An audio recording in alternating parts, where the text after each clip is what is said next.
Hey guys, all right. Hope things are going well. We're starting a new chapter, and with this video, we're going to take and talk the effects of World War II this time around. We finished up World War II last week. Um, Today, we're going to take a look at the immediate effects of the war itself. Um, just kind of an extension going into this chapter, because really, chapter 17, that's pretty much all that we're talking about are the effects of World War II. There are a lot of effects of World War II that's going to lead into the events that take place in the years afterwards. So once the war is over in Europe in April of 1945, and then against Japan in August to September of 1945. The next 4 or 5 years, the way that the world is shaped really is a big impact because of World War II itself. What happens with World War II brings us into what happens next. It's kind of the same thing as what happens after World War One. World War One, for a lot of countries in Europe, brought a lot of economic devastation, a lot of high tensions, a lot of new governments that are rising up. The rise of the Communist Party in some countries. In the United States, it leads to the Roaring Twenties because of production, and so World War II has a lot of major effects. That even though the war is over, there are a lot of big effects that take place as a result of that. So that's what we're concentrating on here, in that in that this is really going to be chapter 16, section 5, if you're following along with the book. But looking at the effects of World War II and what that's going to lead to. Now, World War II leaves 60 million people dead. Okay, that's how many people die in World War II. 60 million people. I want you to think about that number. Um, that's a lot of people. You're talking about from 1939 to 1945 in a 6-year period. That's 10 million people a year. Um, an even scarier number is that 1/3 of those were from the Soviet Union. 20 million Soviets died during World War II. You know, you look at the Soviet Union and you look at Russia during World War One. Russia and the Soviet Union didn't have the best technology. Um, but Russia has always had a very large army, and Russia will keep throwing soldiers your way until you force them back. That's exactly what happens here. Also, keep in mind that if you look at the progression of the war, on Germany's Western Front, you have France and then Great Britain and the United States, as well as other countries. On the Eastern Front is primarily the Soviet Union. Um, Hitler almost makes his way, or actually, he does make his way into the Soviet Union, almost takes out Moscow. Hitler almost invades the Soviet Union.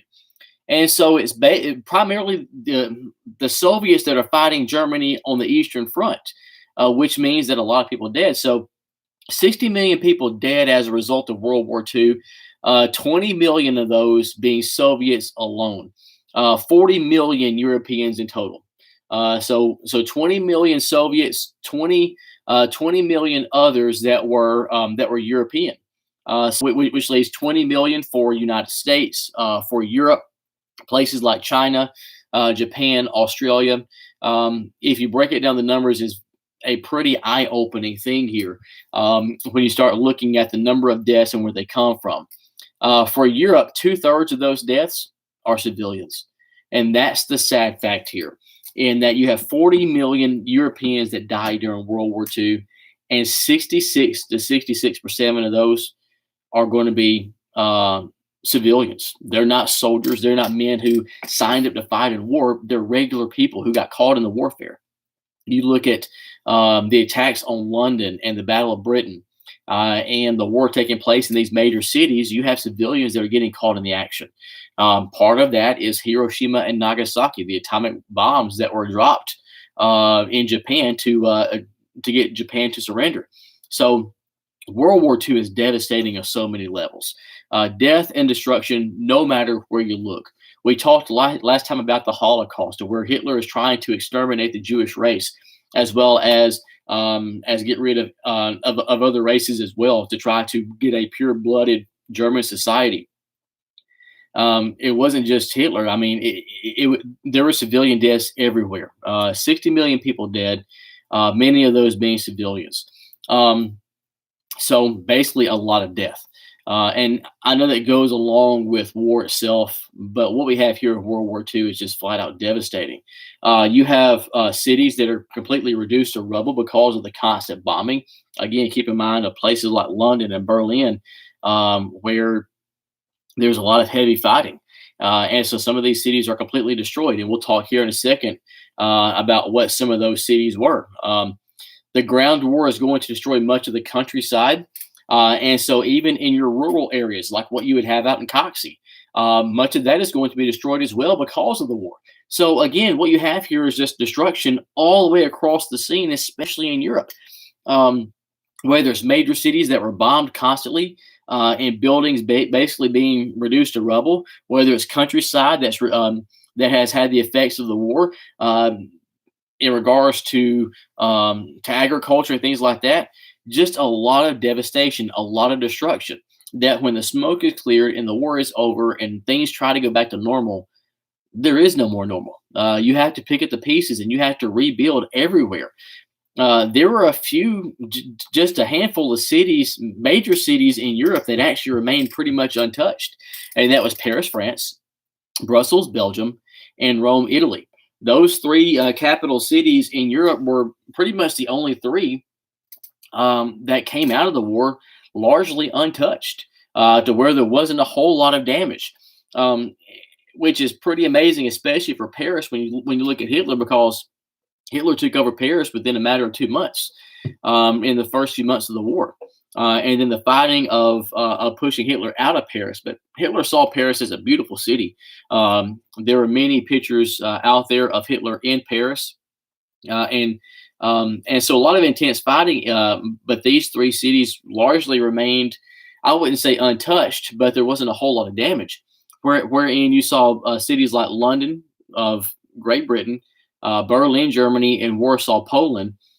These three major capital cities were almost completely destroyed because of the war, because of the fighting, because of the battles. So you didn't have a whole lot of major cities that survived the intense fighting. So with all this said and done, you have cities that are destroyed, you have countryside that's destroyed, you have a whole lot of people that are dead. What do people in Europe do as a result? And that's what we're going to concentrate on here, at least for the first few minutes, is looking at Europe itself. What's going on in Europe? The effects of the war on Europe. So for those people who survived the war, what do they do after this? Well, some are going to stay. Many will try to stay and basically pick up the pieces, but they're going to try to move on. They will try to start new lives. They will try to find a new place to live in the town or the town or city where they look for. You have survivors of the Holocaust that's going to try to find family members to try to pick up the pieces to try to restart their lives. Many others are going to look to moving away, going somewhere else. The United States was a good option for a lot of people after World War II. The United States was largely untouched with the exception of Pearl Harbor. And so United States is a great option for a lot of Europeans. A lot of great opportunities, a fresh start. There were other countries that were not necessarily involved as much in the war that people are going to move to. They want to get as far away from this as possible. So many Europeans are going to stay, trying to pick up the pieces, try to restart their lives, where many are going to start brand new somewhere else. Agriculture is going to be disrupted because of the destruction of the countryside, the lack of manpower.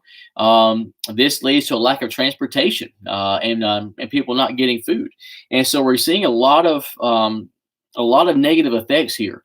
That again, war, yes, is going to bring a lot of bad things. But you think about the effects of World War I on Europe, about the economies of the British, the French, the Germans. You add that in with the fact that you now have cities and countryside that are destroyed, and you now have a whole new set of economic problems. Keep in mind that with World War I and with trench warfare, you had a lot of fighting, a lot of death, a lot of destruction. But for the most part, because of trench warfare, you didn't have a lot of major cities that were actually destroyed or attacked very heavily. You have that in World War II. And so for Europe, this war is going to be very, very devastating. And imagine being just a regular person in Europe after World War II and trying to rebound, trying to start brand new and pick up the pieces after this devastating war. So just because the war is over doesn't mean that everything goes back to normal. There are now a whole new set of obstacles and problems for Europeans to get around. Now, as far as the governments, again, war is going to change some of the governments as well. Now, Belgium, Norway, Denmark, and Holland are all going to return to the governments that they had before the war. Most of those were territories that have been taken over by Hitler and Germany. And so once Hitler is defeated, once these countries are once again made an independent ruling nation, then they pretty much set up the same government that they had before. Other countries are going to look for new governments. Obviously, Germany, with the death of Hitler and the destruction of the Nazi Party, Germany has to go back to finding a new government. You went from having a republic under Wilhelm II to having a pure socialist dictatorship under Hitler. So Germany is going to have to find a new government after World War II. Same thing for Italy. You look at what Mussolini did for Italy, and even though Italy had a king and Mussolini was under that king, it was Mussolini who pretty much ran the government. So Italy is going to look to shake things up as well, and that also means for France. France has a lot of issues as well that they keep in mind that the Hitler takes over France, and then in 1944, France is liberated by the Allies. France is going to have a lot of difficulties in trying to get back to normal, even in regards to the government. Now, in France, you have what's called resistance fighters, people who are fighting for new governments. You also had some in Italy that were communist. So you had some communist groups both in France and in Italy. We talked about the rise of the Communist Party after World War I in Russia and in China. And we talked about the threat of the Communist Party in Germany. Keep in mind that the Communists was one of the three groups that Hitler and the Nazis really petitioned against in his rise to power. So again, desperate times calls for desperate measures. And so when World War II ends, here comes the whole fight over communism again. Except this time is actually going to get even tougher because the Communist Party is going to promise change. So as a result, membership in the Communist Party is going to rise in France, in Germany, and in Italy, as well as other countries. You have violent strikes of communists that turn people away. Now, many of the communist parties are going to be very violent here. And so you have the rise of communism in a lot of areas in Europe. So pretty much, if we go back and look at the timeline, World War I, at the end of World War I, Europe is in bad shape. You have the introduction and rise of communist parties in several places in Europe. Russia turns communist, China turns communist. And then when World War II is over, then you have the same thing coming back. Once again, communism is popular again because it provides the answer that people want to hear. You know, people want to hear certain answers during bad times. It doesn't always mean it's the right answer. But if somebody's telling you something that you want to hear in your desperate times, then that's what you go for. Just look at our country right now. A lot of people are struggling right now. Maybe some of you guys are struggling right now because of your parents and their jobs. And when people are struggling and they're desperate, then they're looking for someone who's going to provide all the right answers. Sometimes that person does have the right answers, and sometimes they don't. That's exactly what Hitler did in the 1920s and in the 1930s. Hitler had all the right answers, or at least that's what he campaigned on. And that's exactly what people wanted to hear. Sometimes you get somebody like Hitler, and sometimes you get somebody that's a good leader. But that's what you're getting with the Communist Party, is that you're getting all the right answers, but you're getting a party that's very violent, and that a lot of people saw as somebody to not be trusted. In Japan, you have a lot of the same things. Europe is pretty much destroyed because of the war politically. They're destroyed physically. Japan also has a lot of rebuilding to do as well. Tokyo was completely destroyed by bombing raids. You think about the Doolittle raid. as soon as the United States gets involved in the war. And then even before Hiroshima and Nagasaki, the United States had bombing raids on Tokyo. So the capital city of Japan, Tokyo, had been pretty much completely destroyed. You had the cities of Hiroshima and Nagasaki that were completely demolished because of the atomic bomb. So you had major cities in Japan that were also completely demolished.